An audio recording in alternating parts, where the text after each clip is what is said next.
अस्सलाम वालेकुम। बड़ी बात के साथ मैं हूं आदिल शाहजेब। साबिक वज़ीर-ए-आज़म नवाज शरीफ पर पाकिस्तान वापसी का दबाव बढ़ता जा रहा है। अब तक हुकूमत की जानिब से बयान सामने आ रहे थे, दावे किए जा रहे थे कि उन्हें वापस लेके आएंगे, लेकिन आज अदालत ने वाज़े अल्फाज में अहकाम जारी कर दिए कि साबिक वज़ीर-ए-आज़म नवाज शरीफ अदालत के सामने हाजिर हों, खुद को सरेंडर कर दें। अल अज़ीज़िया केस में नवाज शरीफ की जमानत अब गैर मौसर हो चुकी है। नवाज शरीफ ने बैरून मुल्क रवानगी के बारे में आगाह नहीं किया।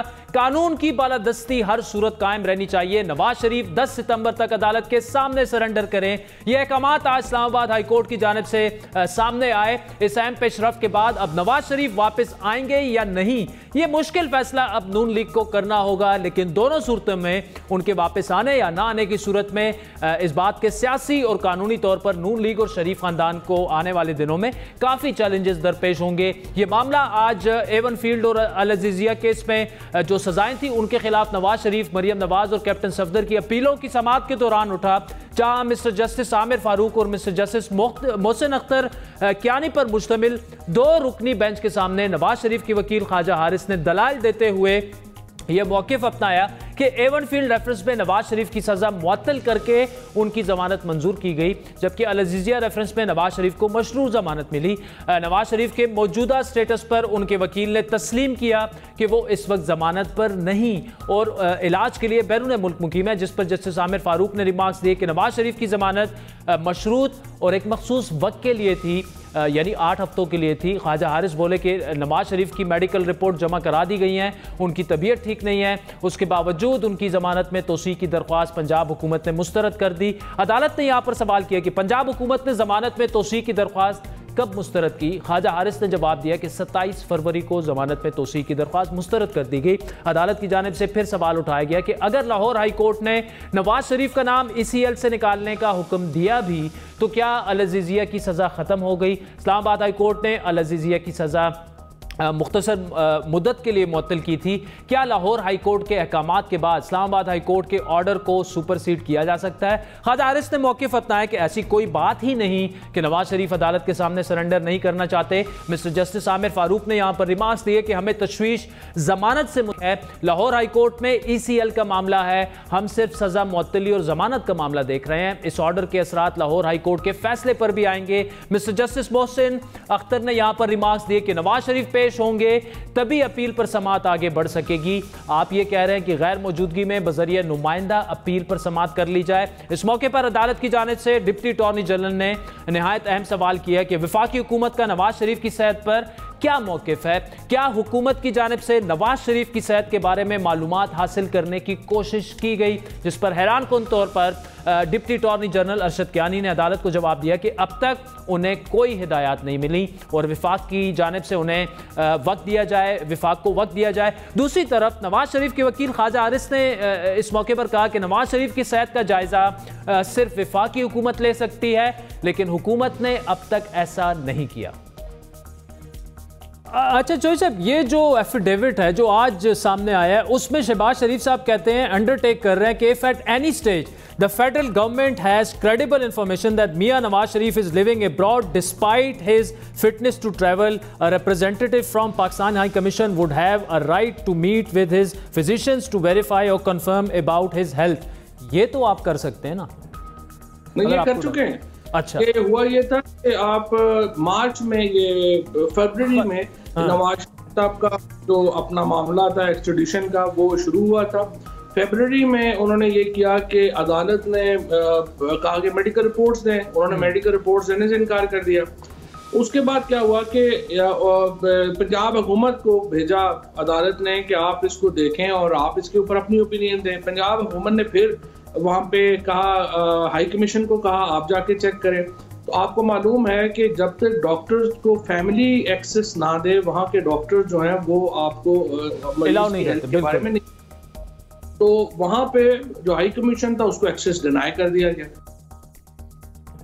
जस्टिस मोहसिन अख्तर कियानी ने रिमार्क्स दिए यहां पर कि अगर नवाज शरीफ मफरूर हैं तो उन्हें अलग से 3 साल कैद की सजा हो सकती है। ट्रायल या अपील में पेशी से फरार होना भी जुर्म है। इस मौके पर अदालत की जानिब से रिमार्क्स दिए गए कि क्या नवाज शरीफ को इस बात का खतरा है कि पाकिस्तान वापसी पर उन्हें गिरफ्तार कर लिया जाए? अगर ऐसा है हम कोई हिदायत जारी कर देते हैं, जिस पर नवाज शरीफ की वकील की जानिब से मौक़िफ़ अपनाया गया कि अगर ऐसा कोई खदशा हुआ तो अदालत से रुजू किया जाएगा। जस्टिस आमिर फारूक ने यहाँ पर रिमार्क्स दिए कि हम नवाज शरीफ को उस वक्त इस वक्त मफरूर करार नहीं दे रहे, लेकिन उनके बगैर अपील कैसे सुनी जा सकती है। हम नैब से भी मुआवनत लेंगे।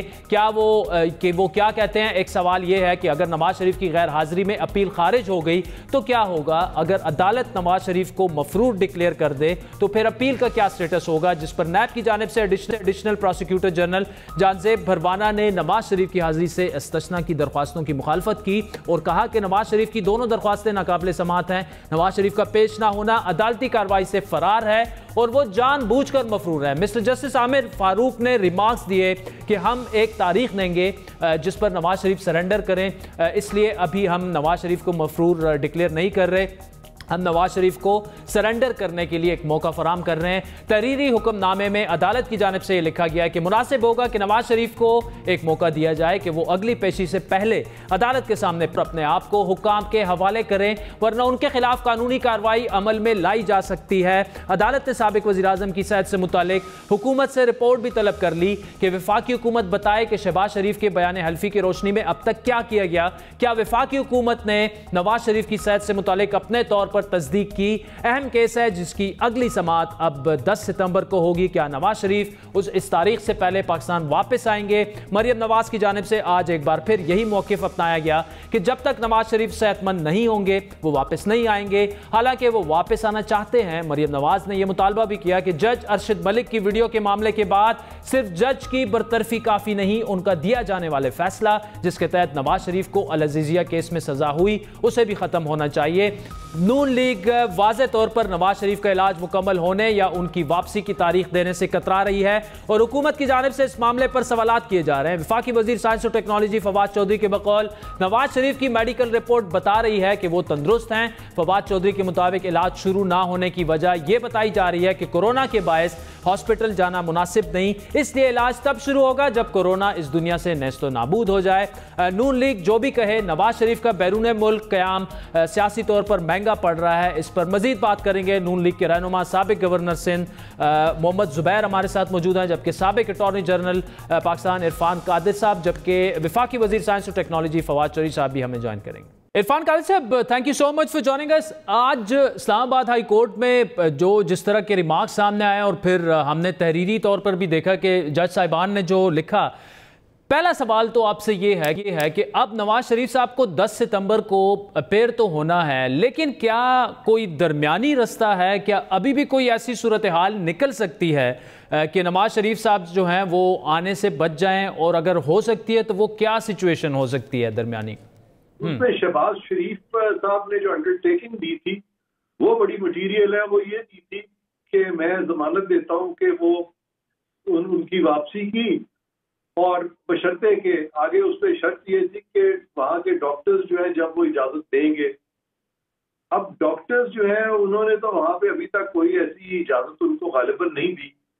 तो देखने वाली बात ये है कि क्या उनका जिस इलाज के लिए गए थे वो इलाज हो सका या नहीं हो सका, और अगर नहीं हो सका तो क्यों नहीं हो सका, ये तो मेरा ख्याल है अभी तक उनसे पूछा नहीं गया। ठीक, तो अब वो ये जवाब जो है वो इस्लामाबाद हाईकोर्ट में मेरा ख्याल है नेक्स्ट हियरिंग पे देंगे। और अगर तो वो खुद आ जाए तो वो तो बहुत अच्छी चीज है कि वो आके तो पेश हो जाए ताकि ये केस जो है अपील की हियरिंग हो जाए। लेकिन अगर वो नहीं भी पेश होते तो उनकी अपील की हियरिंग तो फिर भी हो सकती है। अपील पे तो कोई ममानियत नहीं है, क्योंकि बहुत से एग्जाम्पल्स हैं जहाँ पे कि कोई भी कहता है कि जी मुझे हाजिरी से इस्तिस्ना दिया जाए तो कोर्टें देती हैं और अपीलें तो सुनती हैं। अपील तो यानी कि सब डिसाइड होगी, सारा रिकॉर्ड तो कोर्ट के सामने है। तो मेरे नजदीक इसमें कोई ऐसी कॉम्प्लिकेशन नहीं है। और ये जो अहकाम कोर्ट ने जारी किए हैं, अगर मेडिकल रिपोर्ट्स जो है उससे ये जाहिर हुआ कि अभी उनका वहाँ रहना जरूरी है, तो फिर ये जो आज का ऑर्डर है इसमें ऑब्वियसली तब्दीली भी आ सकती है, नजरसानी भी हो सकती है, कोई फ्रेश ऑर्डर भी पास किया जा सकता है। ठीक है। अच्छा इरफान कादिर साहब, यहाँ पर फिर क्वेश्चन मार्क आ जाता है मेडिकल रिपोर्ट्स। अब क्या अदालत को अगर मेडिकल रिपोर्ट्स फराम कर दी जाएं तो अदालत तो वहाँ पे तो डॉक्टर्स कोई नहीं बैठे होते, तो वो किन बुनियादों पर जो है मेडिकल रिपोर्ट्स पर फैसला करेंगे? और खुसूसन एक ऐसे वक्त में जब पंजाब गवर्नमेंट का जो मेडिकल बोर्ड था वो रिजेक्ट कर चुकी है, तो उस फैसले का क्या होगा? क्या उसको भी अदालत कंसिडर करेगी या मेडिकल रिपोर्ट्स जो हैं वो पाकिस्तान हाई कमिश्नर वहाँ से भिजवाएगा अदालत के पास या किसी और मेडिकल बोर्ड के पास जाएंगे? ये थोड़ी सी कंफ्यूजन है, अगर आप क्लैरिफाई कर दें। जी, इससे पहले जब उन्होंने बाहर जाना था तो पंजाब गवर्नमेंट की जो भी मेडिकल टीम थी उन्होंने भी उस वक्त यही राय का इजहार किया था कि उनकी सेहत जो है वो इतनी अच्छी नहीं है। और ये तमाम रिपोर्ट्स को ओवरवेलमिंगली देखते हुए सबसे पहले सुप्रीम कोर्ट ने इनकी जमानत की थी 8 हफ्तों के लिए। अच्छा। उसके बाद फिर इस्लामाबाद हाईकोर्ट ने इसको सस्पेंड किया था। तो अब भी ये चीज जो है, ये सारी चीजें वो देख सकते हैं, बाहर के डॉक्टर्स की रिपोर्ट को भी देख सकते हैं, पंजाब गवर्नमेंट को भी देख सकते हैं, और उसमें ये भी देख सकते हैं कि किसका मौकफ दुरुस्त है। तो ये तो अब इस्लामाबाद हाईकोर्ट पे मुनसर है, लेकिन मैं समझता हूँ कि चूंकि लाहौर हाईकोर्ट ने उनका नाम ECL से भी निकालने के अहकाम जारी किए थे, और वो जो एक कंडीशन लगाई गई थी कि जी पंजाब गवर्नमेंट की तरफ से कि वो कोई अपने असासा जात जो है वो की सिक्योरिटी दें, वो कंडीशन भी लाहौर हाईकोर्ट ने खत्म कर दी थी। तो ये जो मामला है उनकी कस्टडी का, काफी हद तक तो मैं समझता हूँ अब ये मामला जो है ये लाहौर हाईकोर्ट को चाहिए था, यानी इनको चाहिए था कि वो लाहौर हाईकोर्ट की तरफ हुकूमत भी रिजू कर सकती थी। तो लाहौर हाईकोर्ट का इंतजार कर लेता, या इस्लामाबाद हाईकोर्ट कह सकती थी कि भाई आप ये चीज जो है लाहौर हाईकोर्ट से पूछें, हम तो अपीलें सुन लेंगे। लेकिन अभी भी जैसे मैंने कहा कि इस्लामाबाद हाईकोर्ट इस मामले में मैं नहीं समझता कि बहुत ज्यादा रिजिड व्यू लेगी।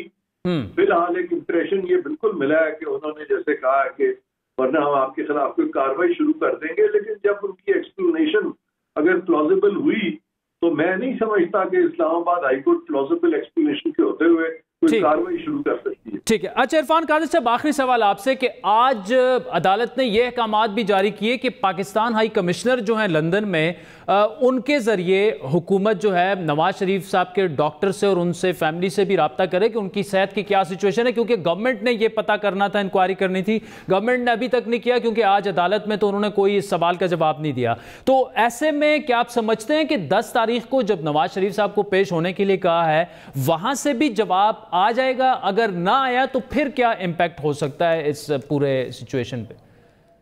हाँ, अब ये बड़ा इंटरेस्टिंग है कि अगर हुकूमत जो है कोई खातिर था वहां से कोई इंफॉर्मेशन इस जुमरे में अगर वो ना इकट्ठी कर सकी और वो अदालत के सामने ना रख सकी, तो उसका फायदा जो है कि सब तक मियां नवाज शरीफ को होगा, क्योंकि उन्होंने इंफॉर्मेशन दोनों से मांगी है। हुकूमत को भी कहा कि वो भी इंफॉर्मेशन रखे, और मियां साहब के वकील की तरफ भी अब जिस किस्म के ऑर्डर किए हैं तो उन पर भी लाजिम है कि अगर वो अगली पेशी पे उनको नहीं लाते तो फिर कम से कम वो इंफॉर्मेशन जरूर उनके सामने रखें, जो कि वहाँ का मेडिकल बोर्ड या वहाँ के डॉक्टर्स जो है उनकी इस पे क्या राय है, उनकी क्या रिपोर्ट्स हैं। तो ये दोनों हुकूमती मौकफ का और मियां नवाज शरीफ की लीगल टीम के मौकफ को सामने रखते हुए अब जो भी ऑर्डर है आइंदा इस्लामाबाद हाईकोर्ट को करना पड़ेगा। इरफान कादिर साहब, thank you so much for joining us. बड़ी इंटरेस्टिंग डेवलपमेंट है, जिस तरह साबिक अटॉर्नी जनरल इरफान कादिर साहब फरमा रहे थे कि आज इस्लामाबाद हाई कोर्ट ने बाकी तो नवाज शरीफ साहब से भी सवालात उठाए कि आप क्यों अभी तक वापस नहीं आए और आपको 10 तारीख को हर हालत में 10 सितंबर को वापस आना होगा। लेकिन साथ ही उन्होंने हुकूमत से एक सवाल किया। हुकूमत हर तरफ आप देखें, चाहे वो वजीर इत्तलात साहब हों या साइंस और टेक्नोलॉजी के वजीर साहब हों, बार बार वो कह रहे हैं कि जी नवाज शरीफ साहब को वापस लाएंगे, हर हाल में वापस लाएंगे। वजीर आजम इमरान खान भी चाहते हैं वो वापस आए। लेकिन आज जो इस्लामाबाद हाई कोर्ट ने हुकूमत से यह सवाल किया कि क्या आपने पाकिस्तान हाई कमिश्नर के जरिए लंदन में नवाज शरीफ साहब की सेहत से मुतालिक, उनके डॉक्टर से मुतालिक कुछ अभी तक मालूमात हासिल की? कोई जवाब हुकूमत के पास नहीं था। तो अदालत ने हुकूमत से यह कहा कि सारी मालूमात अब हमें चाहिए। तो ब्रेक के बाद फवाद चौधरी साहब हमें ज्वाइन करेंगे, उनसे पूछेंगे कि हुकूमत शोर तो बड़ा मचा रही है, लेकिन अभी तक उन्होंने पाकिस्तान हाई कमिश्नर के जरिए नवाज शरीफ साहब की मेडिकल टीम से क्यों राब्ता वो अभी तक नहीं कर पाई। एक ब्रेक के बाद हमें ज्वाइन कीजिएगा।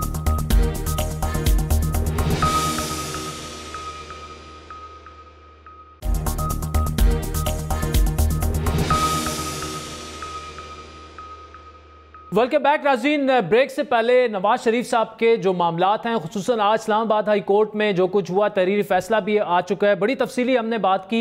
इस वक्त पाकिस्तान मुस्लिम लीग नून के सीनियर रहनुमा और साबिक गवर्नर सिंध मोहम्मद जुबैर साहब हमारे साथ मौजूद हैं। उनके सामने ये सारे सवालात रखेंगे कि क्या नवाज शरीफ साहब अब 10 सितंबर को वापस आ रहे हैं या नहीं, और फिर हुकूमत से जो सवालात आज इस्लामाबाद हाई कोर्ट में हुए। फवाद चौधरी साहब वफाकी वजीर साइंस और टेक्नोलॉजी, वो भी हमारे साथ मौजूद हैं। मोहम्मद जुबैर साहब, thank you so much for joining अस। आपने देख ही लिया होगा, इस्लामाबाद हाई कोर्ट ने तो नवाज शरीफ साहब का कहा है कि 10 को उन्होंने आके सरेंडर करना है।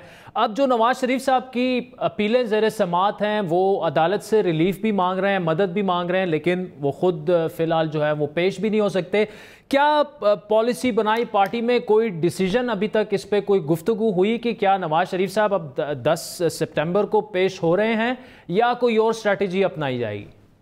देखिए, एक तो चीज जो ऑलमोस्ट क्लियर है कि 10 को वो पेश नहीं होंगे, क्योंकि एक जो हम उसका जो आज का फैसला है उसको हम जिस हवाले से देख रहे हैं वो ऐसे है कि कोर्ट ने एक तो ये कहा है कि 10 सितंबर तक अगर आप पेश होंगे तो आपको जाहिर है ये अगले 9 दिन मौका दिया जा रहा है। लेकिन उसके साथ साथ उन्होंने पाकिस्तान हाई कमीशन को मिसाल के तौर पर ये भी कहा है कि आप जो है मेडिकल रिपोर्ट के हवाले से अपनी जो भी इंफॉर्मेशन है वो लें और भेजें। ये पाकिस्तान हाई कमीशन को शुरू दिन से करना था। पाकिस्तान हाई कमीशन ने आज तक ये काम किया नहीं था, लेकिन आज के फैसले में ये है। दूसरी चीज ये है, एक तो वो है, दूसरा एस्पेक्ट ये है कि मियां हम अपने तौर पर मियां नवाज शरीफ के जो यहाँ के डॉक्टर हैं, क्योंकि आपको याद है कि मियां नवाज शरीफ ने जब लिख के दिया था तो उसमें ये था कि I will come back as soon as my doctor allows me to come back.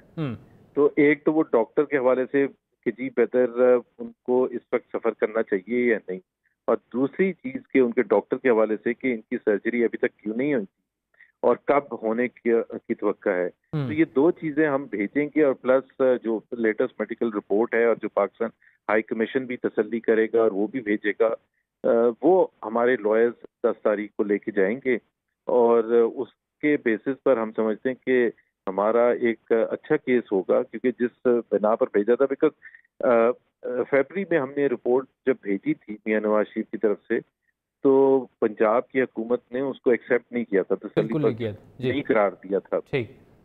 लेकिन उसके बाद सब्सिक्वेंटली कोई एक्शन नहीं हुआ। मतलब पंजाब की हुकूमत ने ये नहीं कहा कि जी आप मार्च में आपने रिपोर्ट नहीं भेजी इसलिए आप वापस आ जाए, ना वो उन्होंने कोर्ट में जाके कुछ किया। तो हुआ ये कि पंजाब की हुकूमत के तर्जुमान ने एक चीज कही अभी पिछले 3-4 दिन पहले कि जी चूंकि कोरोना आ गया और कोरोना की वजह से ये सारा चीज फोकस उनका हट गया था, तो कोरोना ही की वजह से उनकी सर्जरी भी नहीं हुई थी। ये भी सबको पता है कि जी हालात बिल्कुल मुख्तलिफ हो गए थे, और यूके में तो कोरोना का इम्पैक्ट भी बहुत ज्यादा था पाकिस्तान के मुकाबले में। पाकिस्तान में बहुत सी चीजें डिले हो गई थी और पोस्टपोन हो गई थी, तो जैसे उनके डॉक्टर ने कहा था वो वैसे ही कर सकते थे। अच्छा जुबैर साहब, इसमें 2-3 चीज़ें। एक तो देखिए, सियासी तौर पर अगर देखा जाए तो आज मियां साहब के वकला ने ये एडमिट किया कि बिल्कुल वो इस वक्त ज़मानत पे नहीं है। तो फरवरी में जब पंजाब गवर्नमेंट ने वो मेडिकल रिपोर्ट्स एक्सेप्ट करने से इनकार कर दिया था, एक्सटेंशन उनको बेल में नहीं मिली, तो फिर तो आपके नवाज शरीफ साहब के वकला को चाहिए था कि इस फैसले को चैलेंज करें। क्योंकि देखिए, अभी भी वही रिपोर्ट्स आनी है इस्लामाबाद हाई कोर्ट के पास, और इस्लामाबाद हाई कोर्ट ने पंजाब हुकूमत के उस फैसले को भी देखना है, क्योंकि जज साहिबान जो हैं वो खुद से तो मेडिकल रिपोर्ट्स पर फैसला नहीं कर सकते, कुछ करना पड़ेगा। तो वो ज़रूरी ये था कि 5-6 महीने पहले ही ये बड़ा अहम कानूनी नुक्ता जो आज एक मसले के तौर पर नून लीग के सामने खड़ा हो गया है, अगर उस वक्त ये इसको आप उठा लेते तो ज्यादा बेहतर होता। नहीं, मेरा ख्याल है वो तो हाइंडसाइट में बिल्कुल इसमें कोई ये तो कोई हार्ड एंड फास्ट रूल तो नहीं है। हम समझते थे कि अगर पंजाब की हुकूमत का इतना गिला है और वो समझते हैं कि वो वापस लाने के लिए कोशिश में सीरियस हैं, तो वो दोबारा एक हाथ लेटर तो लिख सकते थे पिछले 7 महीने में, या वो एक कोर्ट से भी जाके वो ले सकते थे कि जी हम मुतमईन नहीं हैं उनके इलाज के हवाले से, और जो खबरें आ रही हैं जो भी उनके पास जो भी उनकी पॉइंट ऑफ व्यू था, तो वो जो भी करते तो हम तो उसको नहीं रोकते थे। अब हमारा तो मौके बड़ा है कि हमने तो कंसिस्टेंटली ये मेंटेन किया है कि उनकी सर्जरी होनी है और उनकी सर्जरी जब उनका डॉक्टर कहेगा तो वो करेंगे।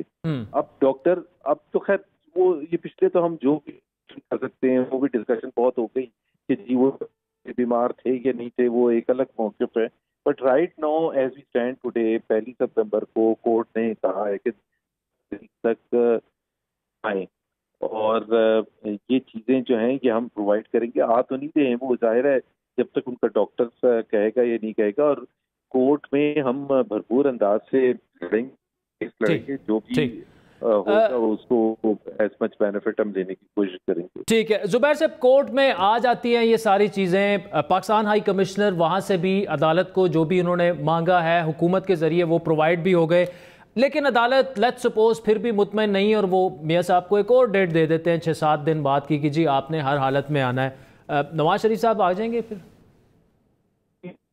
जाहिर सी बात है आपको कि ये चेंजिंग पॉलिटिक्स कोई मौके पर खड़े रहने का नाम नहीं है।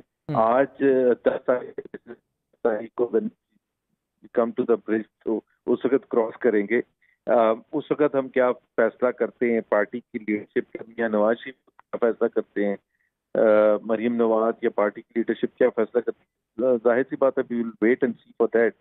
बट एक तो देखें हमारा मौक़िफ़ सिर्फ ये इतना सिंपल नहीं है। हमारा मौक़िफ़ ये है कि एक तो हम बिल्कुल खड़े हैं, बार बार भी कहते हैं कि उनको जो पहले डिस्क्वालिफिकेशन हुई थी वो भी जो बुनियाद बनाई गई थी कि जी उन्होंने अकामा में जो रिसीवेबल था, with 30 years of my financial background as CFO of one of the largest corporates in the world, इस वक्त कोई आप जूनियर अकाउंटेंट को भी नहीं फारिग करते हैं disqualification of a prime minister for life time, तो कभी करते ही नहीं है। दूसरी बात यह है कि जो रेफरेंसेस दाखिल किए गए थे और फिर जो फैसले आए जिस के जज थे और उन जज के बारे में सुप्रीम कोर्ट ने क्या कहा है और लाहौर हाई कोर्ट ने क्या फैसला किया है, लॉ मिनिस्टर ने क्या कहा था, तो एक 2 नंबर जज का जो फैसला है वो कैसे बेहतरीन हो सकता है। और अब जुडिशरी के तो प्रोसेस में ये कहते हैं कि डाउट होना चाहिए या इस तरह से भी देखा जाए कि जी हमने उनको प्रेशर किया था, जो हम नहीं कहते, हमारे मुखालिफ कहते, तो जिस तरह से भी देख लें वो जज साहब 2 नंबर थे और वो उसी वजह से तो वो केस कैसे है? हमारे तो केस शिकवे बहुत भरपूर हैं इसमें कि हमें इंसाफ ही नहीं मिला। और ये जद्दोजहद सिर्फ इसलिए नहीं कर रहे कि बेल के लिए और या इलाज के लिए, हम तो लार्जर जंग है जिसमें इंसाफ के तकाज़े पूरे किए जाते तो मियां नवाज शरीफ इस सिचुएशन में कभी होते ही नहीं। जुबैर साहब, शहबाज शरीफ साहब या पहुंच चुके हैं या पहुंचने वाले हैं और सुनने में आ रहा है कि जरदारी साहब और बिलावल से भी वहां मुलाकातें करेंगे, तो क्या ओपोजिशन का एक लाए अमल तय होने जा रहा है? इस पर भी कराची में सरगर्मियां हैं उनकी? जी देखें, सुबह को वो पहुंच रहे हैं, यहाँ सुबह 10-10:30 बजे कराची आ रहे हैं और इसकी बहुत अहमियत एक तो कराची के अवाम के साथ यकजहती शो करना है, क्योंकि आपको पता है कि यहाँ जो बारिशों के बाद जो हालत हुई है इंफ्रास्ट्रक्चर की और लोगों को जो मुश्किलात का सामना है, तो ये आप कह सकते हैं कि शहबाज शरीफ साहब की पहली भरपूर सियासी वो एक एक्टिविटी है जब से वो आए हैं, क्योंकि पहले बीमार और फिर कोरोना की वजह से वो इतनी एक्टिविटीज नहीं कर सके, तो उनका यहाँ आना और फिर जाहिर सी बात है जरदारी साहब कराची में हैं और उनकी तबीयत भी कुछ इतनी अच्छी नहीं है, तो ये एक बड़ा अच्छा मौका है कि वो कराची आ रहे हैं और जरदारी साहब से भी मिलेंगे और मुख्तलिफ उसके अलावा जिन लोगों ने सफ़र किया है उनके पास भी जाएंगे और यहाँ के मीडिया वालों से और दूसरों से जो बिजनेस कम्युनिटी के लोग हैं उनसे भी मुलाकात करेंगे और अपने जो पार्टी के लोग हैं उनसे भी मुलाकात करेंगे। मोहम्मद जुबैर साहब, थैंक यू सो मच। बड़ी तफसीली उनसे गुफ्तगू हुई और जुबैर साहब ने बड़ा कैटेगोरिकली कहा कि 10 सितंबर को नवाज शरीफ साहब, जिस तरह इस्लामाबाद हाई कोर्ट ने उन्हें कहा कि वो सरेंडर करें, वो बिल्कुल नहीं आ रहे। अब तक नून लीग की जानिब से इतना खुलकर वाज़ेह मौक़िफ़ जो है वो सिर्फ जुबैर साहब के ज़रिए हमारे प्रोग्राम में आ चुका है। इस पर अब मज़ीद तफसीली बात करेंगे इन्हीं मामलात पर। वफाकी वज़ीर साइंस और टेक्नोलॉजी फवाद चौधरी साहब हमारे साथ मौजूद हैं। फवाद चौधरी साहब, साहब, thank you so much for joining अस। ये बताइएगा, आज इस्लामाबाद हाई कोर्ट ने बड़े उसमें तहरीरी फैसला भी जो आया, अब बता दिया कि नवाज शरीफ साहब जो हैं वो सरेंडर करें 10 सितंबर को, लेकिन उन्होंने एक बड़ा अहम सवाल उठाया, हुकूमत से ये पूछा कि आपने पाकिस्तान हाई कमिश्नर के जरिए पता करवाना था कि नवाज शरीफ साहब की सेहत जो है वो कैसी है, उनकी मेडिकल रिपोर्ट्स वगैरह। अब आपको मौका मिल गया, अब जो है आप सबमिट तो करवा देंगे हाई कमिश्नर साहब के जरिए। अब तक ये क्यों नहीं किया गया था? क्योंकि हम बयानात तो सुन रहे थे कि जी उनको वापस लाना है, वापस लाना है, लेकिन जो बुनियादी चीज थी वो नहीं हुई थी हुकूमत की तरफ से। पहली बात तो ये कि ये बुनियादी चीज तो एक स्टेप है, और इसमें इशू ये था कि 12 मार्च को जब पंजाब हुकूमत ने पहला फैसला किया कि हम जमानत एक्सटेंड नहीं कर रहे, उसके बाद 12 मार्च से पहले पंजाब हुकूमत ने फेडरल गवर्नमेंट को खत लिखा, और फेडरल गवर्नमेंट ने फिर यूके की गवर्नमेंट को खत लिखा और बताया कि नवाज शरीफ वहाँ पे किन हालात में है। ठीक। उसके बाद जो था, यहाँ से हाई कमीशन को कहा गया कि वो चेक करे, और मिर्जा के मुताबिक तो उनको एक्सेस नहीं दिया गया नवाज शरीफ साहब के उसके हेल्थ और मेडिकल रिपोर्ट का। लेकिन अब उसके बाद कोविड आ गया, तो सारी हुकूमत और लोग जो है वो कोविड में फंस गए। अब कोविड जब कम हुआ तो फिर वो प्रोसेस वहीं से दोबारा शुरू किया गया है। प्राइम मिनिस्टर साहब से भी मेरी बात हुई है, और अब हदायत जारी कर दी गई है हाई कमीशन को भी कि वो एक्सेस ले उनकी मेडिकल रिपोर्ट। लेकिन बहरहाल अब तो कोर्ट ने फैसला भी कर दिया है कि 10 मार्च तक नवाज शरीफ वापस। ठीक है, तो इसमें चोई साहब, क्या आप समझते हैं कि 10 सितंबर तक इनफ टाइम है कि हाई कमिश्नर साहब जो हैं उनको एक्सेस मिल जाएगी उनकी मेडिकल रिपोर्ट्स की, और वो इधर इस्लामाबाद हाई कोर्ट तक भी पहुंच जाएंगी? वो तो वैसे इरेलेवेंट हो गया ना, अब तो उन्होंने कोर्ट ने तो कह दिया ना कि सरेंडर करें। तो अब तो 10 सितंबर को तो देखते हैं ना कि वो सरेंडर करते हैं और वो अदालती अहकामात की पासदारी करते हैं या नहीं करते हैं। ठीक। अगर वो पासदारी नहीं करेंगे तो फिर उसे कोर्ट किया जाएगा। ठीक है, और इसमें अगर वो नहीं करते तो हुकूमत अपने तय कुछ करेगी, या आप समझते हैं कि अब इस्लामाबाद हाई कोर्ट ने ही फैसला करना है जो करना है? देखिए, उसमें जो बेसिक चीज है ना, जो यूके की जो जस्टिस सिस्टम है उसमें एक्सट्रेडिशन फाइल करनी है। अब एक्सट्रेडिशन जो है हम अदालती हुक्म पे भी कर सकते हैं और हुकूमत आप खुद भी कर सकती है, लेकिन क्योंकि आपको मालूम है यूके का जस्टिस सिस्टम, इट्स एडवाइजेबल कि वो कोर्ट की ऑर्डर के ऊपर एक्सट्रेडिशन फाइल हो, तो वो फिर जो है लीगली वहाँ पे ज्यादा फाइल नहीं है। ठीक ठीक। अच्छा फवाद चोई साहब, आज बड़ा अहम फैसला काबीना में हुआ, और उसका क्रेडिट जो है आप ही इसी तरह की चीज़ें जो हैं ब्रेनस्टॉर्म करके सामने लाते रहे हैं। भंग की बात हो रही है कि जी उसको अब 2-3 जगहों पे लीगलाइज कर लिया गया है, और एक बहुत बड़ी इंडस्ट्री जो है पाकिस्तान बिलियंस ऑफ डॉलर्स इससे कमा सकता है। इस बारे में बताइएगा कि एक कंसर्न तो ये है ट्विटर पे मुख्तलिफ लोग के, ये देखें ना जी, पहले हुकूमत जो है वो अंडे और मुर्गियां वो कर रही थी, अब भंग जो है सामने आना शुरू हो गया। थोड़ा सा बताइएगा कि इसके पीछे रैशनल और लॉजिक क्या है इस डिसीजन के पीछे? वो ज्यादातर लोग जो है उनको समझ ही नहीं है, और उनको मालूम नहीं है कि जो सीबीडी है वो कितनी बड़ी इंडस्ट्री है। सिर्फ बरतानिया ने पिछले साल उठा के अगर आप देखें तो $1 बिलियन की उन्होंने सीबीडी मार्केट में अपना एक शेयर जो है वो लिया है। हिंदुस्तान जो है वो तकरीबन $5 से $7 बिलियन का उनका शेयर है। इसी तरीके से कनाडा है, ऑस्ट्रेलिया है, बहुत बड़े बड़े, कनाडा स्पेशली जो है वो बहुत इसके ऊपर बड़ा एक्टिवली इसको परस्यू कर रहा है, और बहुत उनका जो पैसा है वो इसमें कमा रहे हैं। हमारा जो इस वक्त भी जो कैंसर की ड्रग्स हैं उनमें मार्फिन यूज होता है, और बहुत सारी जो ड्रग्स हैं उनमें पहले ही ये जो कैनबिस बेस्ड वो ड्रग्स हैं और वो यूज हो रही हैं, और ये इससे जो है वो मंशियात का ताल्लुक नहीं है। अब ये क्योंकि साइंस ने, टेक्नोलॉजी ने बड़ी तरक्की कर दी है, तो हम जो इसके अंदर जो बेसिकली पार्ट्स होते हैं ना, वो TCL होता है कि वो डिटरमिन करता है कि उससे ओपीएम बननी है, हेरोइन बननी है, क्या बनना है। वो आप पौधे में ही तलफ हो जाता है। तो जो पौधा हम उगाएंगे वो कतई तौर के ऊपर मेडिसिनल ड्रग्स के लिए ही इस्तेमाल हो सकता है, उसके अलावा इस्तेमाल ही नहीं होता। ठीक है। अच्छा, इसमें फवाद चोई साहब 3 जगहों की निशानदेही की गई है। एक तो कश्मीर इस्लामाबाद मरी एक्सप्रेसवे और मानसेरा की बात की गई है। तो इनिशियल प्लान क्या है, कब से ये शुरू होगा, और पोटेंशियली कितना रेवेन्यू जो आपके प्लान्स हैं उसके मुताबिक पाकिस्तान को इससे हासिल हो सकता है?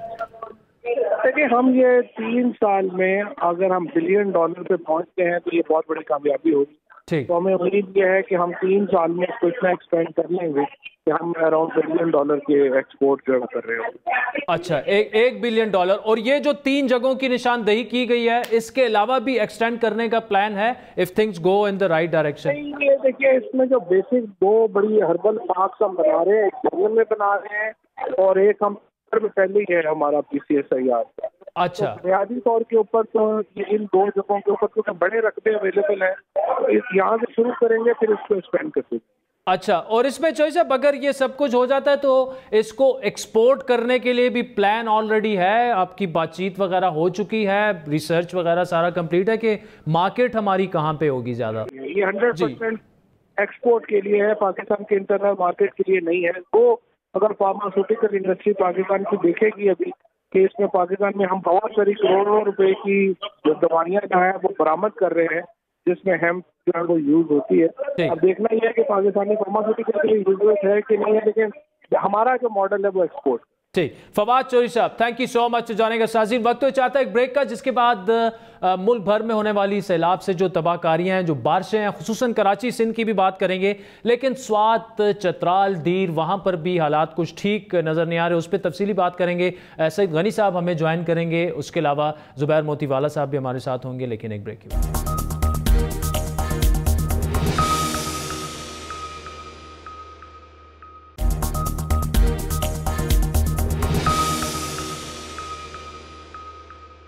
वेलकम बैक नाज़रीन। कराची और अंदरूने सिंध में मानसून के बायस होने वाली रिकॉर्ड बारिशों की तबाहियों के बाद अब तक इल्जामात और बयानात की सियासत से यह तासुर मिल रहा था कि एक बार फिर मुल्क के सबसे बड़े शहर के मसाइल सियासत की नजर हो जाएंगे, अवाम की मुश्किलात और परेशानियां हल तलब ही रह जाएंगी। लेकिन एक उम्मीद की किरण जाग रही है। अवाम की जानिब से उठने वाले सवालात विफाक और सिंध हुकूमत को मजबूर कर रहे हैं कि बस बहुत हो चुका, अब काम होना चाहिए। आर्मी चीफ ने कराची का दौरा किया, अपोजिशन लीडर शहबाज शरीफ भी कल, जबकि वज़ीर आज़म इमरान खान जुमेरात को कराची पहुंच रहे हैं। उनके इस अहम दौरे में कराची ट्रांसफॉर्मेशन प्लान को तमाम स्टेक होल्डर्स के साथ मिलकर हतमी शक्ल देने का जो है वो इम्कान जाहिर किया जा रहा है। अब बयानात की हद तक आज जो गवर्नर सिंध साहब ने कहा कि हर हालत में काम होंगे, मजबूत बात वो कर रहे हैं, लेकिन सिंध हुकूमत का बड़ा गिला ये है कि वफाकी हुकूमत वादे और दावे तो बड़े बड़े करती है, लेकिन हकीकत में इस पर अमल दरामद होता ही नहीं। मिसाल के तौर पर वज़ीर आज़म इमरान खान ने काफी अरसा पहले कराची के लिए 162 अरब रुपए के पैकेज का कई दफा ऐलान किया, लेकिन इस ऐलान पर अमल दरामद होना अभी भी बाकी है।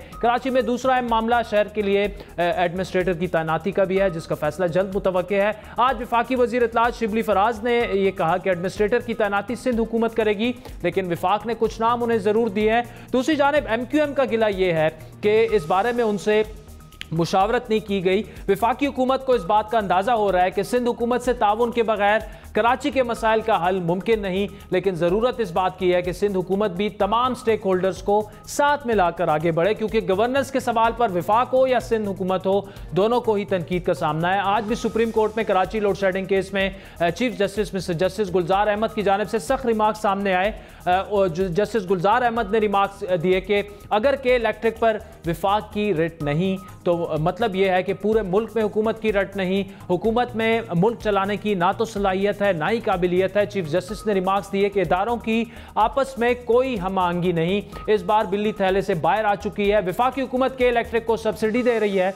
आज भी आधा कराची पानी और अंधेरे में डूबा हुआ है। लोकल गवर्नमेंट 4 साल रही, लेकिन एक नाला तक नहीं बना। KMC और कंटोनमेंट बोर्ड है, लेकिन उनके मुलाजिम जो हैं वो नजर ही नहीं आ रहे। लगता यह है कि सारे घोष मुलाजिमीन भर्ती हुए हैं। हमें इल्म है कि कराची के करता धरता जो हैं वो कुछ नहीं करेंगे। ये पहली बार नहीं कि मौजूदा चीफ जस्टिस की जानिब से ऐसे सख्त रिमार्क सामने आए हों। अगर गवर्नेंस के मामला दुरुस्त ना हुए तो ये तनकीद मजीद बढ़ेगी, हालात मजीद ख़राब होंगे, अवाम की मुश्किलात में मजीद इजाफा होगा। इसी पर तफसीली बात करेंगे सूबाई वजीर सईद गनी साहब से। जबकि कराची की बिजनेस कम्युनिटी इस मामले को कैसे देख रही है, इस पर हमारे साथ कराची चैम्बर ऑफ कॉमर्स के साबिक सदर और बिजनेसमैन ग्रुप के नायब सदर जुबैर मोतीवाला साहब मौजूद हैं। सईद गनी साहब, पहले तो thank you so much for joining अस। इस वक्त क्या सिचुएशन है कराची की? यहाँ पर तो हम यही देख रहे हैं कि अभी तक मामलात जो हैं ऑल्दो दाद देनी चाहिए आपको भी, मुर्तज़ा वहाब को भी, नासिर हुसैन शाह साहब को भी, सीएम साहब को भी, और ऐसे लोग आपकी आज तारीफ़ें कर रहे हैं कि जो कभी उन्होंने पीपल्स पार्टी की कारकर्दगी उन्हें नज़र ही नहीं आती। बहरहाल इस वक्त सिचुएशन जानना चाहेंगे कराची की, खुसूसन DHA की, जो कि प्रोविंशियल गवर्नमेंट के अंडर भी नहीं आता, लेकिन सुनने में अब आ रहा है कि आहिस्ता आहिस्ता मामला ठीक हो गए हैं और काफी सारे सड़कें वगैरह जो हैं, पानी बहुत सारी जगहों से निकल गया है। शायद कराची में ओवरऑल अल्लाह का शुक्र है सूरत हाल बहुत बेहतर है। सिर्फ कुछ इलाकों के अलावा जहां थोड़ा बहुत पानी है, और उसकी भी मैं आपको वजूहात बता दूं जी। खारादर जो कि बहुत पुराना इलाका है, पुरानी आबादी है शहर की, वहां पर जो बिल्डिंग्स के नीचे बेसमेंट्स थी जिसको गोडाउन के तौर पर लोग इस्तेमाल करते हैं, अब वहां से लोग पानी ड्रेन आउट कर रहे हैं। तो जो गलियों में और सड़कों में पानी था, जब हमने वो निकाल दिया, लेकिन चूंकि ज़ाहिर है लोगों की बेसमेंट में पानी काफ़ी है, तो वो मैं वीडियो भी शेयर कर सकता हूँ आपसे कि वो पानी लोग दोबारा उसको बाहर निकाल रहे हैं, तो उसकी वजह से उन इलाकों में फिर कुछ पानी नजर आ रहा है। लेकिन शुरू में ये 4-5 फुट पानी था, वो अब सूरत हाल वहां पर नहीं है। बेहतर हुई। इसी तरह सुरजानी टाउन में भी सूरत हाल वैसी नहीं है, लेकिन थोड़ा बहुत पानी है। यूसुफ बोर्ड तकरीबन हमने खुश कर लिया है, लेकिन जाहिर है कि जो पानी के बाद मसलज होती है उसको सफाई का काम हम कर रहे हैं। अब बड़ी कोई ऐसे कोई इलाका नहीं है, कोई बड़ी आबादी नहीं है जो कि डूबी हुई हो, जहाँ पे बहुत ज्यादा पानी हो। अल्लाह का शुक्र है वो सारे में साफ किए हैं। नशेबी इलाकों में जिस तरह मैंने आपको मिसालें बताई वो थोड़ा बहुत मौजूद जरूर है। DHA में कुछ इलाकों में है पानी, वहाँ सिंध गवर्नमेंट की तरफ से भी काफ़ी उनको हेल्प किया जा रहा है, और शाम में भी थोड़ी सी मशीनरी हमने बढ़ा दी थी, और आज हम शायद उसमें मजीद इजाफा कर लेंगे, इसलिए कि हमारे काफ़ी जो डी वाटरिंग पंप हैं वो बाकी इलाकों से जो है वो फारिग हो रहे हैं। ठीक। अच्छा सईद गनी साहब, कल शहबाज शरीफ साहब भी तशरीफ़ ला रहे हैं, फिर परसों वज़ीर आज़म साहब तशरीफ़ ला रहे हैं। कराची के जो मामलात हैं किस तरह उसको हैंडल किया जाएगा, क्योंकि जितनी तबाही आ चुकी है तो ज़ाहिरी बात है वो सिर्फ सिंध गवर्नमेंट के बस का काम नहीं है। एडमिनिस्ट्रेटर की तैनाती भी जो है वो कार्ड्स पर है, और सुनने में ये आ रहा है कि जल्द आज या कल जो है वो एडमिनिस्ट्रेटर की तैनाती का भी ऐलान हो जाएगा। तो ये पीपल्स पार्टी का फैसला होगा या विफाक से मुशावरत से आप एडमिनिस्ट्रेटर तैनात करेंगे?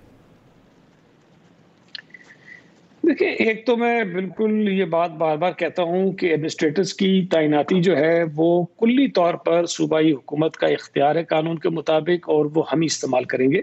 ठीक। बाकी वैसे किसी को अगर तजवीज़ देनी है किसी नाम की तो वो बिल्कुल देना, लेकिन एक चीज़ और ध्यान में रखें कि सिर्फ एक कराची मेट्रोपॉलिटन कॉर्पोरेशन का एडमिनिस्ट्रेटर नहीं लगना है। हाँ।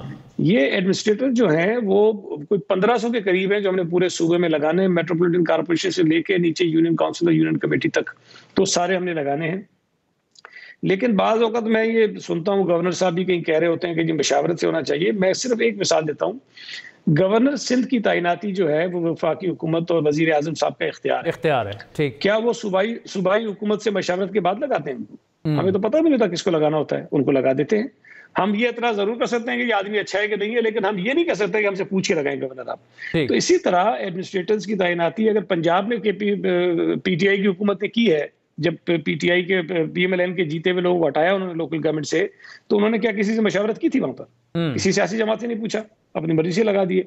तो मैं ये समझता हूँ कि ये बड़ी ज्यादती की बात है कि जहाँ सिंध हुकूमत की बात आए तो वहाँ जो हमारे कानूनी इख्तियारात हैं उसके ऊपर भी अजीब सी बात की जाती है कि जी मशावरत होनी चाहिए, कंसेंसस होना चाहिए। ठीक है, आप ये जरूर कह सकते हैं कि अच्छे आदमी को एडमिनिस्ट्रेटर लगाएं, वो हम भी कोशिश करेंगे कि इसी तरह का कोई आदमी लगे, लेकिन ये कहना कि जी हमसे पूछ के लगाया जाए तो ये बात जरा सा गलत है।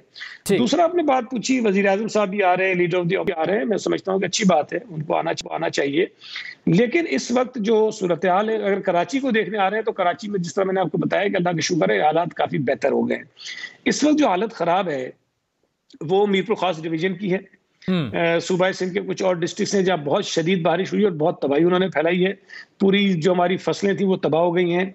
इस वक्त अगर हालत खराब है तो सवात की खराब है, चित्राल की खराब है, जहाँ सैलाब ने और बारिशों ने तबाही फेर दी है। चीफ KP का अपना इलाका है, वहाँ मेरा ख्याल है कि फौरी तौर पर वजीर आजम को भी जाना चाहिए और तमाम लोगों को तवज्जो देनी चाहिए। बलूचिस्तान के चीफ मिनिस्टर ने मेरे सामने जो NCC की मीटिंग हुई थी 2-3 रोज कबल, वो इतने परेशान थे कि उन्होंने कहा कि सैलाब की वजह से हमारे 2 डिवीजन मुकम्मल तौर पर डूब गए, हमारी शाराएं बह गई है सैलाब की वजह से, और लेकिन कोई हमारी तरफ देखने को तैयार नहीं है। वो गिला कर रहे थे, तो मैं बार बार जो मीडिया से भी गुजारिश करता हूं कि आपकी जो पीपल्स पार्टी से जो मोहब्बत है वो बड़ी मेहरबानी है, आप हमेशा हम पे नजर रखें, हमें हमारे इश्यूज को उजागर करते हैं, लोगों के सामने लाते हैं, बहुत अच्छी बात है। लेकिन इस मुल्क के जो दूसरे लोग हैं, पीपल्स पार्टी की मोहब्बत है, उनसे ज्यादती ना करें आप। इस वक्त मैं समझता हूँ कि मीडिया की जिम्मेदारी है कि सूबा खैबर पख्तूनख्वा में, सवात में, चित्राल में और इलाकों में अगर लोग बेचारे परेशान हैं तो उनके इश्यूज को भी बताएं। बलूचिस्तान का चीफ मिनिस्टर अगर चीख के कह रहा है कि हमारी तरफ कोई तवज्जो नहीं दे रहा, तो बताएं, वो भी बेचारे पाकिस्तानी हैं, वहां भी लोग मुश्किलात में हैं, तो वहां भी तवज्जो देने की जरूरत है। मैं सैयद गनी साहब बिल्कुल एब्सोल्युटली मैं आपसे एग्री कर रहा हूं कि पिछले 3-4 दिनों में खुसूसन स्वात में जो हालात हैं या चतराल में जो हम बिल्कुल मेन स्ट्रीम मीडिया उस तरह से कवरेज नहीं दे पाया जिस तरह हम कराची की कैमरे लेके 24/7 वहां पे हुए हैं। लेकिन जाहिर बात है कोताही हमारी साइड पे भी है और फिर गवर्नमेंट की भी है, क्योंकि वहां पे भी तहरीक इंसाफ की हुकूमत है खैबर पख्तूनख्वा में, और बलूचिस्तान में भी अगर देखें तो जाम कमाल साहब जो हैं वो इत्तेहादी हैं तहरीक इंसाफ के, तो ये तो खुद गवर्नमेंट को वहां पे तवज्जो देनी चाहिए। सैयद गनी साहब, एक अहम मामले की तरफ तवज्जो मैं दिलाना चाहूंगा कि ये सारा सब कुछ जो हो रहा है, देखें कराची में पिछले 100 साल रिकॉर्ड टूट गया है, इतनी बारिशें हुई हैं, ये सारा जाके अगर हम देखें तो क्लाइमेट चेंज की हम कितने तैयार हैं। मैं सिर्फ सूबाई हुकूमत की बात नहीं कर रहा, overall as a nation, as a country, federal government, बाकी सूबे कितने हम तैयार हैं क्लाइमेट चेंज ऐसे चैलेंज को मैनेज करने के लिए, या बिल्कुल हमारी कोई तैयारी नहीं है और हमें करनी होगी तैयारी? शाहजेब, इस वक्त क्लाइमेट चेंज एक बहुत बड़ा चैलेंज है और उसके अलावा भी मसाइल हैं, क्योंकि इस वक्त फोकस सबका कराची की तरफ है, तो कराची के भी इश्यूज हैं, सिर्फ ये नालों का एक मसला नहीं है। लेकिन मुझे अफसोस इस बात पे होता है कि जब बारिश हो जाती है कराची में तो लोग सारे बस वो पीपल्स पार्टी बैशिंग में लग जाते हैं, सिंध हुकूमत की बैशिंग में लग जाते हैं, ना वो असबाब के पीछे जाते हैं, ना उसके हल के पीछे जाते हैं, और हर वक्त ये कोशिश होती है कि इस हुकूमत को जो है किस तरह से खराब किया जाए लोगों की नजरों में। अगर इस अप्रोच के साथ कोई सिंध में आएगा और सिंध की मदद करने की कोशिश करेगा तो हालात ठीक नहीं होंगे। हमें ये समझना चाहिए कि सूबा सिंध हो, बलूचिस्तान हो, खैबर पख्तूनख्वा हो, ये सारे पाकिस्तान के हिस्से हैं, और अगर किसी भी इलाके में कोई कुदरती आफत आती है, कोई जल्जला आता है, कोई सैलाब आता है, कोई बारिशों से तबाही होती है, तो इस पर किसी हुकूमत को तनकीद का निशाना बनाने के बजाय हमें लोगों की मदद की तरफ ज्यादा तवज्जो देनी चाहिए। तो इस वक्त भी बहरहाल हम बातें बड़ी ठीक ठाक कर रहे हैं, हमारी तरफ से भी ठीक हो रही हैं, उधर से भी अक्सर ठीक हो जाती हैं, लेकिन मैं अब भी ये समझता हूं कि शायद इंटेंशंस जो हैं, अगर फेडरल गवर्नमेंट के लोग भी कुछ आते हैं तो वो ये जताना चाहते हैं कि जिससे हुकूमत कुछ नहीं कर सकी, हम इनकी मदद को आ गए हैं, इसी तरह और लोग भी सारी जिम्मेदारी पर। लेकिन बजाय इसके कि जिस तरह आपने कहा कि अगर ये मौसमी तब्दीलियां आ रही हैं तो उसको हम सामना कैसे करें, उसका हल कैसे निकालें, इस मुसीबत से अपने आप को कैसे निकालें, क्योंकि बारिशें इम्कान ये है कि अगले साल फिर से ज्यादा हो सकती हैं नुकसान पहुंचाने में। तो उस पर सिंध हुकूमत ने अपने तौर पर तो बहुत कोशिशें की हैं और हम प्लांटेशन की तरफ बहुत जा रहे हैं। हमने मैंग्रोव जो प्लांट किए हैं उसमें हमने वर्ल्ड रिकॉर्ड कायम किए पिछले 3-4 वर्षों में। तो हमारी कोशिश है कि किसी तरह से जो नुकसानात हो रहे हैं इस मौसमी तब्दीली की वजह से उसमें कमी लाई जा सके, लेकिन इसमें सबको मिलकर अपना किरदार अदा करना होगा। ठीक, सैयद गनी साहब, आखिरी सवाल आपसे कि कब तक एक्सपेक्टेड है, खुसूसन बाकी तो सारे सिंध का आपने करना है, लेकिन कराची का ऐलान कब तक मुतवक्के है? 1-2 दिन में या शायद अगले चंद घंटों में हो सकता है? जल्दी हो जाएगा, चंद घंटे भी हो सकते हैं या हो सकता है कल तक हो जाए। ठीक, Syed Ghani Sahab, thank you so much for joining us. Zubair Motiwala Sahab, thank you so much for joining us. बड़ी तबाही कराची में फैली पिछले अगर हफ्ते 1.5 हफ्ते की बात की जाए, बिजनेस कम्युनिटी, जारी बात है हर शुबे जिंदगी उससे मुतासिर हुआ, बिजनेस कम्युनिटी की क्या सिचुएशन है, क्या हालात हैं, और खुसूसन जो छोटे कारोबार हैं या दुकानदार हैं, छोटे ताजिर हैं, उनको भी जारी बात है एक तो कारोबार बंद हुए होंगे, नुकसान भी काफ़ी हुआ होगा। वज़ीर-ए-आज़म साहब तशरीफ़ ला रहे हैं, एक्सपेक्टेशंस क्या हैं आपकी उनसे? मैं समझता हूँ कि इतनी तबाही मैंने तो अपनी लाइफ टाइम में नहीं देखी। मैं छोटा था, 1976 में एक ऐसी बारिश आई थी। अब ये बारिश के अंदर तो मतलब साफ ऐसा पता चलता है कि ना कोई टाउन प्लानिंग है, ना कोई कम्युनिटी का कोई इंतजाम है, कुछ भी नहीं है, ना कोई स्टोरेज सिस्टम है, ना कोई स्टॉर्म वाटर ड्रेनेज है, कुछ भी नहीं है।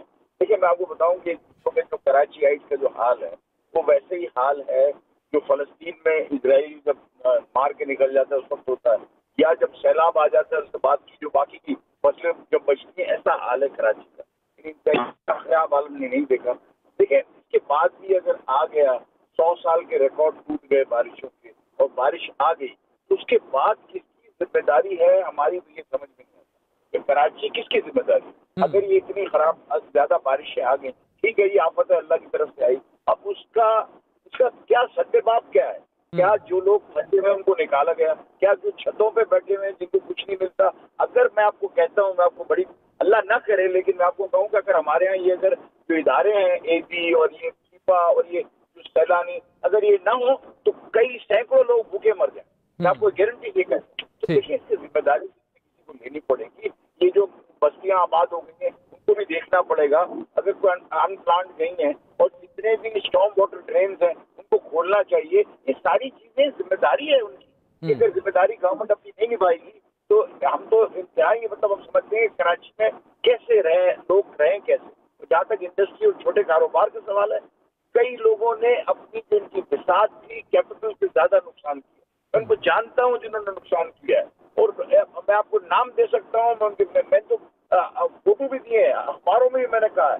ये जो चीज है इसकी अब ये नुकसान का सद्देबाब क्या होगा, गवर्नमेंट इसकी कैसे मदद करेगी, हमारी समझ में नहीं आता। ठीक, अच्छा जुबैर साहब, अभी तो देखिए कल आज आर्मी चीफ साहब आए, कल शहबाज शरीफ साहब आ रहे हैं, परसों वजीर आजम साहब भी वहां पे तशरीफ ला रहे हैं। आपकी बतौर एक कम्युनिटी लीडर और एक माशाल्लाह वेल नोन, आप वहाँ के ताजिर एंड ट्रेडर हैं, ताजिर रहनुमा हैं, क्या एक्सपेक्टेशंस आपकी क्या हैं कि खुसूसन एक तो गरीब आवाम जो छोटे छोटे कारोबार हैं जिनके तबाह बर्बाद हो चुका है सब कुछ, और आप तो कह रहे हैं कि आप सबको जानते भी हैं, डिटेल्स भी दे सकते हैं, क्या करना चाहिए वज़ीर आज़म इमरान खान को? देखिए, मैं समझता हूँ कि वजीर आजम इमरान खान को सबसे पहले जो काम करना चाहिए वो ये करना चाहिए कि जो पानी जहाँ आज खड़ा है उसको निकालने की अर्जेंट ऑर्डर, चाहे वो फौज के जरिए हो, चाहे वेजेस के जरिए हो, चाहे एनडीएमए के जरिए हो, जो हमारे जो है ये इस तरह के जो इदारे हैं उनको फौरी तौर पर ये चाहिए कि उसका सबसे बड़ा जो हमारे ऊपर जो एहसान होगा वजीर आजम का, वो ये होगा कि पानी को निकालें, वहाँ जो कीचड़ खड़ा हुआ उसको निकालें, पहला काम। दूसरा काम ये है कि आप इसको रीहैब के ऊपर फौरी तौर पर जाएं। रीहैब जो है ना, उसमें 3 चीजें हैं। एक रिहेबिलिटेशन वो है कि वहाँ लोग को भी आमद और रफ्त खत्म हो गई है, अपने घरों को नहीं जा सकते, उनके घरों की सफाई, क्लीनिंग, उनका सारा ये काम। दूसरे नंबर के ऊपर रोड बिल्डिंग, सारे रोड खत्म हो गए, खड्डे हैं, मोटरेबल नहीं, जीपेबल भी रोड अब नहीं रहे, तो उसको जो है उसको बनाना चाहिए। नंबर 3, आपको नुकसान का तखमीना लगाना चाहिए गवर्नमेंट ऑफ पाकिस्तान को कि किसको कितना नुकसान हुआ। गाड़ियां सारी की सारी डूब गई हैं, बह गई हैं, लोगों के घर खत्म हो गए, अंदर फर्नीचर खत्म हो गए, इंडस्ट्रियों, छोटी इंडस्ट्रियों के इलाके, बिल्कुल इंडस्ट्रियों की सारी मशीनें पानी के अंदर डूब गई, वो बिल्कुल ना चलने के काबिल हो गई हैं। इन तमाम का नुकसान का तखमीना निकाल कर एसएमईज अगर नहीं होंगे जो कि रीढ़ की हड्डी है, तो वो नहीं होंगे तो आप जो है आपके मुल्क के अंदर बहुत बड़ी तबाही होगी, और ये कम अज कम कराची के अंदर तो ये अनबियरेबल होगा। बहुत से लोग जो है ना बैंकरप्ट हो जाएंगे, और मैं समझता हूँ कि इससे मईशत को बेइंतहा नुकसान पहुंचेगा। ये वज़ीर आज़म को सबसे पहले 3 काम करने चाहिए। ठीक, Zubair Motiwala Sahab, thank you so much for joining us. Sazin, Karachi की सिचुएशन आपने सईद गनी साहब और जुबैर मोतीवाला साहब से सुनी। अब अगर बात की जाए खैबर पुख्तूनख्वा की, वज़ीर आला खैबर पुख्तूनख्वा महमूद खान के आबाई इलाके जो उनका शहर है सवात, उसके अलावा दीर, चतराल, मनसरा और गिरदनवा, बहरैन, मदैन, कालाम के अलावा काफ़ी जो वहाँ पर शदीद बारिशों ने तुग़यानी और घरों और इमलाक को शदीद नुकसान वहाँ पर पहुँचाया है। इतलात और वीडियोज़ जो सामने आ रही हैं वो कुछ ज़्यादा अच्छी नहीं आ रही खैबर पुख्तूनख्वा से, और शहरी अपनी मदद आपके तहत मुतासिरीन की मदद तो कर रहे हैं, लेकिन हमें उम्मीद है कि वज़ीर आला महमूद खान और खैबर पुख्तूनख्वा की जो हुकूमत है, जो अभी तक हमें कुछ सामने नज़र नहीं आ रहा, रोडों पर नज़र नहीं आ रहे, कुछ हमें खबरें नज़र नहीं आ रही, मेन स्ट्रीम मीडिया में भी इस पर ज़्यादा बात नहीं हो रही कि किस तरह बारिशों और सैलाब ने जो है वो वहाँ पर तबाही फैलाई है। और मज़ीद जो अगर दरियाए काबुल में मज़ीद सैलाब आ जाता है, कुछ किसी को कुछ अभी तक खबर भी नहीं है, क्योंकि वहाँ से खबरें ये आ रही हैं कि काफ़ी लोग वहाँ पर इसकी वजह से, सैलाबों की वजह से, बारिशों की वजह से हलाक भी हो चुके हैं, खुसूसन स्वात में और गिरदनवा में, और घर जो हैं बस्तियाँ की बस्तियाँ जो हैं वो पानी में बह गई हैं। तो हमें उम्मीद ये है कि वज़ीर आला खैबर पुख्तूनख्वा महमूद खान जो हैं वो जल्द नोटिस लेंगे, कम अज़ कम अपने आबाई इलाके में जाके मुतासिरीन की मदद और उन पर तवज्जो देंगे। आज के प्रोग्राम पर आपके फीडबैक के मुंतज़िर रहेंगे। हमारा ट्विटर हैंडल है @बड़ी बात। मुझे मेरी टीम से मेरी इजाज़त दीजिए।